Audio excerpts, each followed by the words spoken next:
est-ce qu'on peut bien manger ou bien... Non, c'est d'abord un combat de dignité. Et c'est ça qui a été emmené jusque-là. Et en fait, notre divergence, comme vous posez tout à l'heure la question, c'est que c'est un peu comme les jeunes étudiants qui reviennent diplômés de métropole et qui disent il faut que...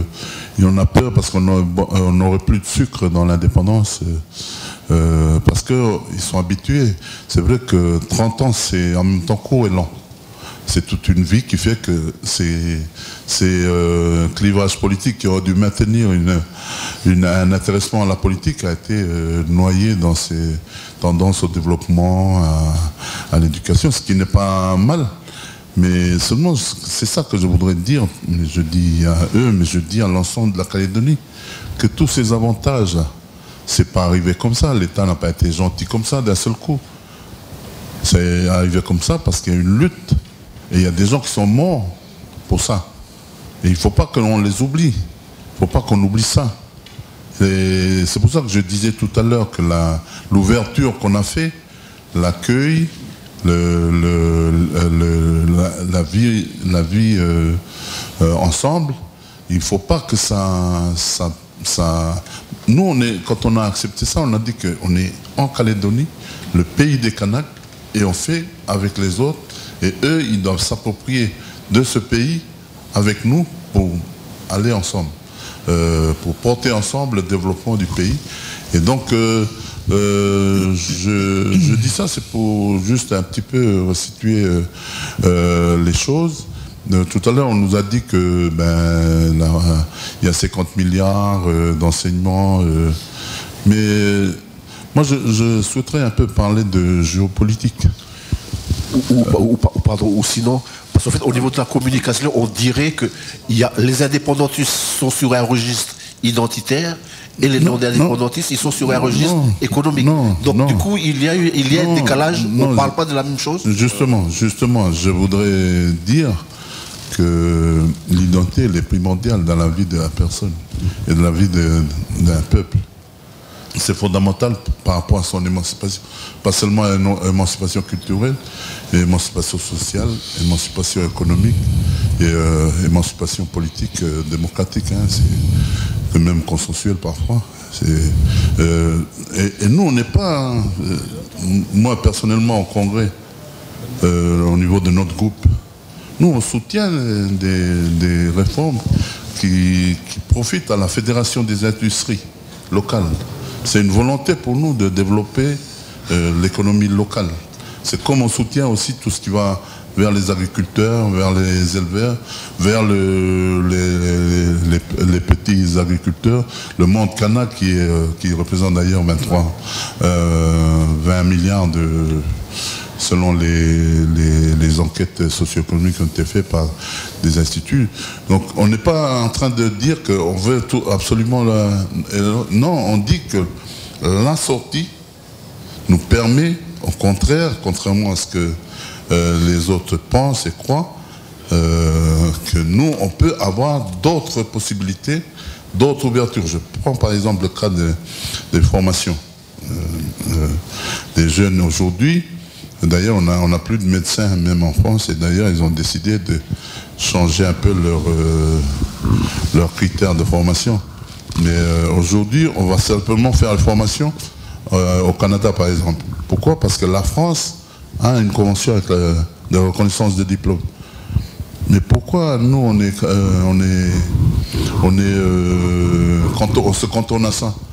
Aujourd'hui, nos évasans, malades évasants qu'on évacue en Australie, eh bien, ils sont bien soignés en Australie. Par contre, les médecins australiens ne peuvent pas venir exercer ici. Et donc ça fait partie des choses qu'il faut que nous, on essaye de voir, revisiter. En fait, on ne dit pas que c'est le paradis demain. On dit qu'il faut, c'est l'émancipation. Et dire que, j'ai dit à un moment donné au Congrès, que je pense aux vieux d'avant, là, les vieux Caldoche qui disaient il faut que chacun y serre un peu son ceinture. Les vieux Kanak qui disent il faut que chacun y serre son manou. C'est comme ça qu'on est des autres. Mais là, aujourd'hui, dire que se contenter que c'est la France qui paye, c'est dire qu'il faut que les pauvres de France, ils participent à un financement de notre qualité de vie ici. Mais c'est inconcevable. Il y a des pauvres, pas seulement ici en Calédonie, mais aussi en France. Et la situation financière en France, elle est encore plus difficile. Le déficit est encore plus difficile. Je regardais encore ce matin dans une émission que... Donc, moi, je pense que la sortie, le voter oui, c'est pas contre la France, c'est avec la France, mais dans d'autres rapports. Et ça va ouvrir d'autres perspectives et reconsidérer un peu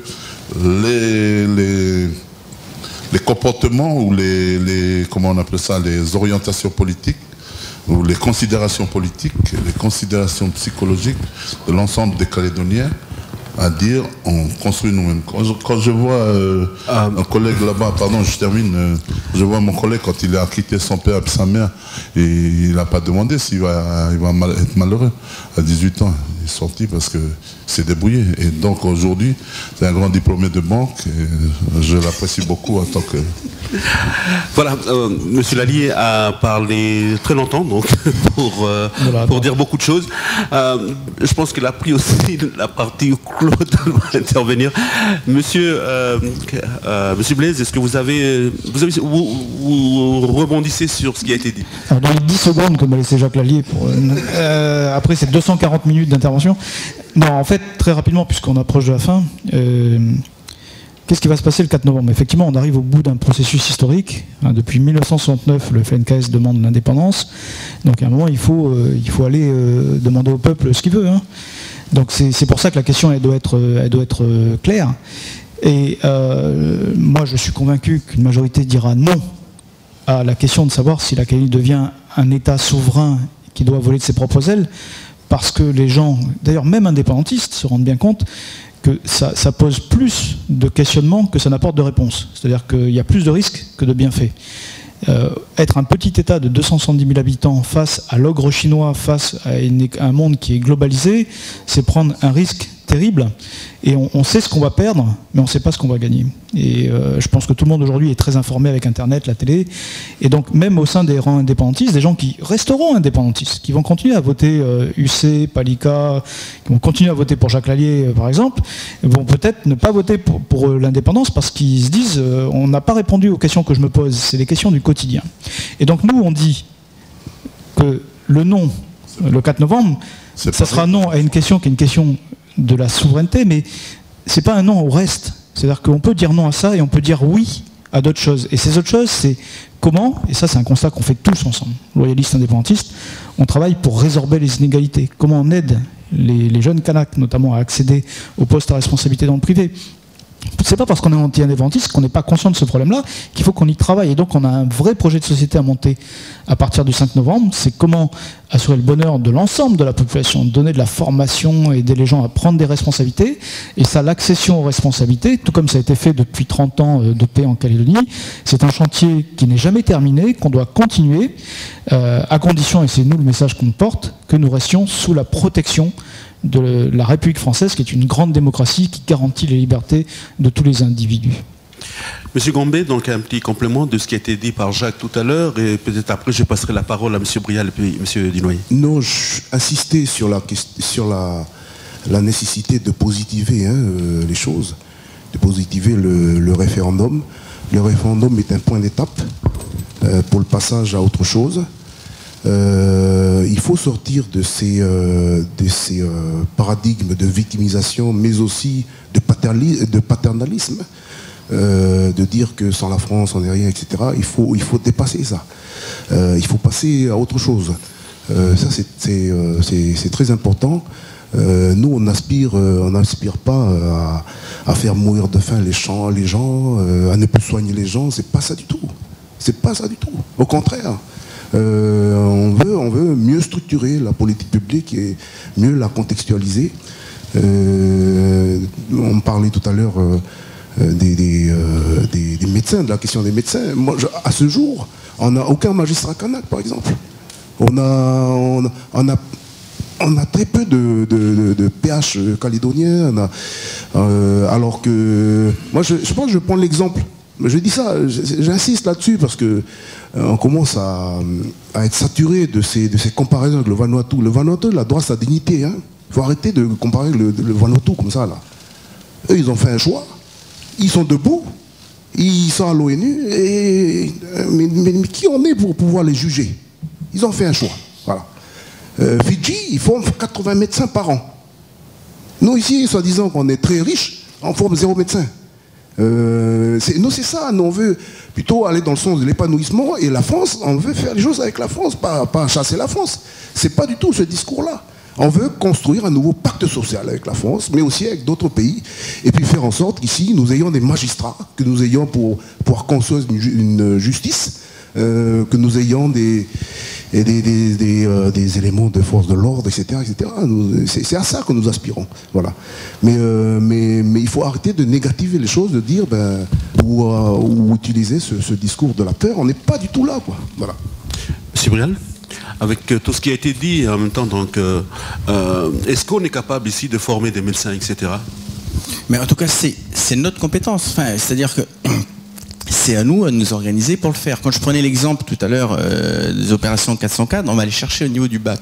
Moi, je suis pour la création d'un internat d'excellence, c'est-à-dire dès le collège, on repère des enfants qui ont des potentiels, qui ne peuvent pas s'exprimer chez eux parce qu'ils n'arrivent pas à être accompagnés par les parents, pas parce que les parents ne veulent pas. Les parents veulent que leur enfant réussisse, mais ils n'ont pas les moyens de le faire, et qu'on les fasse progresser pour qu'après, ils aient des très bons résultats au bac et qu'on puisse en faire des médecins, en faire des magistrats. Mais ça doit être ça, notre préoccupation. Et vous l'avez dit tout à l'heure, c'est vrai que des fois on a l'impression qu'on ne parle pas le même langage, c'est quelque chose qui peut être idéologique, qui tourne autour de l'identité, quelque chose qui est important, qu'on reconnaît, nous, tous les trois, cette importance-là.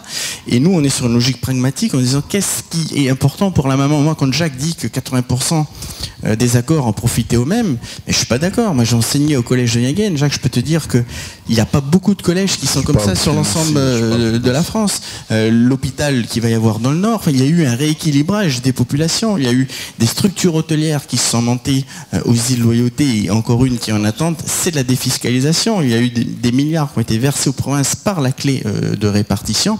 C'est ça qui manque. On n'a pas abouti encore sur ces choses-là. Mais je pense que ce travail, il sera de rééquilibrage, de progression de l'ensemble, je ne parle pas bien de l'ensemble de la population, il se fera mieux au sein de la République qu'en dehors. C'est notre position et c'est une question de conditions de vie de l'ensemble des populations de la Nouvelle-Calédonie. C'est ça notre combat aujourd'hui. Quelques propositions concrètes, monsieur Dunoyer? Juste quelques fractions de seconde. L'enseignement supérieur est une compétence de l'État. Hein. Nous, on a la compétence de la santé, mais pas de l'enseignement supérieur, pas de la formation des médecins. Hein. Précision. Mais voilà, on s'oppose sans s'opposer. On a tous la volonté d'avoir le plus, et je l'ai dit en introduction, donc je le redis, dans le projet proposé par Calédonie Ensemble, il y a notamment, puisqu'on a parlé de la justice, la calédonisation des compétences régaliennes. Qu'est-ce que ça veut dire? C'est d'aller chercher chez les jeunes qui ont ces compétences, et ils les ont probablement, à condition d'être peut-être plus accompagnés, plus soutenus, que des partenariats soient signés, d'aller rechercher les compétences, même s'il ne faut pas se leurrer, à 270 000, on n'aura jamais que des magistrats calédoniens, que des chirurgiens calédoniens. Mais peu importe, il faut tendre vers l'excellence. Et on a la qualité. Nos enfants ont cette qualité en eux. Il faut un peu mieux les accompagner. Mais je parle de Calédoniens. Je ne parle pas de Kanaks, d'Européens, d'Asiatiques, de Vanuatais, de Wallisiens. Je parle de Calédoniens. Et là encore, notre débat m'amène à redire que le travail qui a été accompli, pardonnez-moi, j'y reviens, mais cette fois-ci, on est sur le bilan de l'accord de Nouméa. Le bilan de l'accord de Nouméa, c'est 30 années. 30 ans, à la fois c'est long et c'est court, enfin c'est long aussi. Hein. Est-ce qu'en 30 ans, on a évolué? Est-ce qu'en 30 ans, la Nouvelle-Calédonie a progressé? Est-ce qu'en 30 ans, le rééquilibrage, qui était une des matrices des accords politiques signés, est-ce qu'il a produit des effets? Ça a été mesuré et validé par toutes les formations politiques qu'on représente aujourd'hui. Toutes disent qu'il y a, évidemment, moins de déséquilibre, encore heureux, en 2018 qu'il y a 30 ans. Une partie du rééquilibrage a été effectuée, une partie reste encore à effectuer. Ce qu'il nous faut maintenant, c'est franchir dans la paix. C'est là-dessus que je veux conclure. La paix, c'est le bien le plus précieux auquel nous sommes tous attachés. Mais il ne faut pas simplement y être attaché, il faut l'entretenir par un dialogue permanent.